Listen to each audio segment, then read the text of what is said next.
पौष मास शुक्ल पक्ष की पुत्रदा एकादशी का महात्म्य। युधिष्ठिर बोले, श्री कृष्ण न, आपने शुभकारिणी सफला एकादशी का वर्णन किया।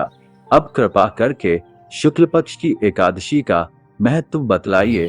उसका क्या नाम है, कौन सी विधि है तथा उसमें किस देवता का पूजन किया जाता है। भगवान श्री कृष्ण ने कहा, राजन, पौष के शुक्ल पक्ष की जो एकादशी है उसे बतलाता हूँ, सुनो। महाराज, संसार के हित की इच्छा से मैं इसका वर्णन करता हूँ।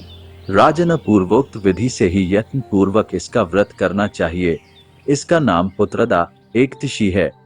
यह सब पापों को हरने वाली उत्तम एकादशी तिथि है। समस्त कामनाओं तथा सिद्धियों के दाता भगवान नारायण इस तिथि के अधिदेवता है। चराचर प्राणियों सहित समस्त त्रिलोकी में इससे बढ़कर दूसरी कोई तिथि नहीं है। पुत्रदा एकादशी की कथा भगवान श्री कृष्ण ने कहा, पूर्व काल की बात है। भद्रावती पुरी में राजा सुकेतुमान राज्य करते थे। उनकी रानी का नाम चंपा था। राजा को बहुत समय तक कोई वंशधर पुत्र नहीं प्राप्त हुआ, इसलिए दोनों पति पत्नी सदा चिंता और शोक में डूबे रहते थे। राजा के पितर उनके दिए हुए जल को शोकोच्छ्वास से गर्म करके पीते थे। राजा के बाद और कोई ऐसा नहीं दिखाई देता जो हम लोगों का तर्पण करेगा, ये सोच सोचकर पितर दुखी रहते थे। एक दिन राजा घोड़े पर सवार हो गहन वन में चले गए। पुरोहित आदि किसी को भी इस बात का पता न था। मृग और पक्षियों से सेवित उस सघन वन में राजा भ्रमण करने लगे। मार्ग से कहीं सियार की बोली सुनाई पड़ती थी तो कहीं उल्लुओं की। जहां तहां रीछ और मृग दृष्टिगोचर हो रहे थे। इस प्रकार घूम घूम कर राजा वन की शोभा देख रहे थे। इतने में दोपहर हो गया। राजा को भूख और प्यास सताने लगी। वे जल की खोज में इधर उधर दौड़ने लगे। किसी पुण्य के प्रभाव से उन्हें एक उत्तम सरोवर दिखाई दिया, जिसके समीप मुनियों के बहुत से आश्रम थे। शुभाशाली नरेश ने उन आश्रमों की ओर देखा। उस समय शुभ की सूचना देने वाले शकुन होने लगे।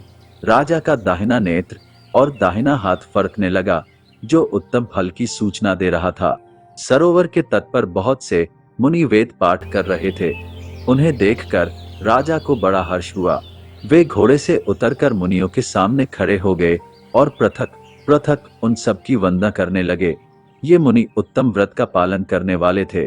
जब राजा ने हाथ जोड़कर बारंबार दंडवत किया, तब मुनि बोले, राजन, हम लोग तुम पर प्रसन्न हैं।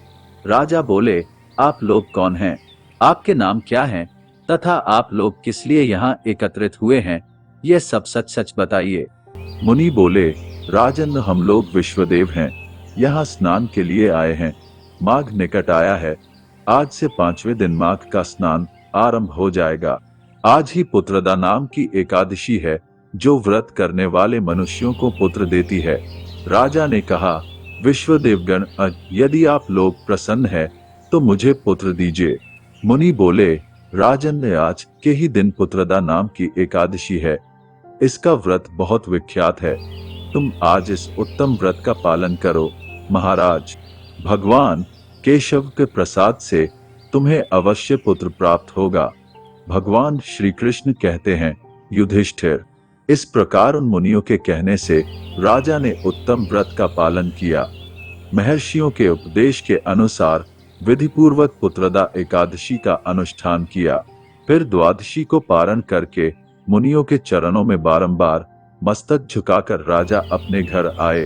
तदनंतर रानी ने गर्भ धारण किया। प्रसव काल आने पर पुण्यकर्मा राजा को तेजस्वी पुत्र प्राप्त हुआ, जिसने अपने गुणों से पिता को संतुष्ट कर दिया। वह प्रजाओं का पालक हुआ। इसलिए राजन, पुत्रदा का उत्तम व्रत अवश्य करना चाहिए। मैंने लोगों के हित के लिए तुम्हारे सामने इसका वर्णन किया है। जो मनुष्य एकाग्रचित्त होकर पुत्रदा एकादशी का व्रत करते हैं, वे इस लोक में पुत्र पाकर मृत्यु के पश्चात स्वर्गगामी होते हैं। इस महात्म्य को पढ़ने व सुनने से अग्निष्टोम यज्ञ का फल मिलता है।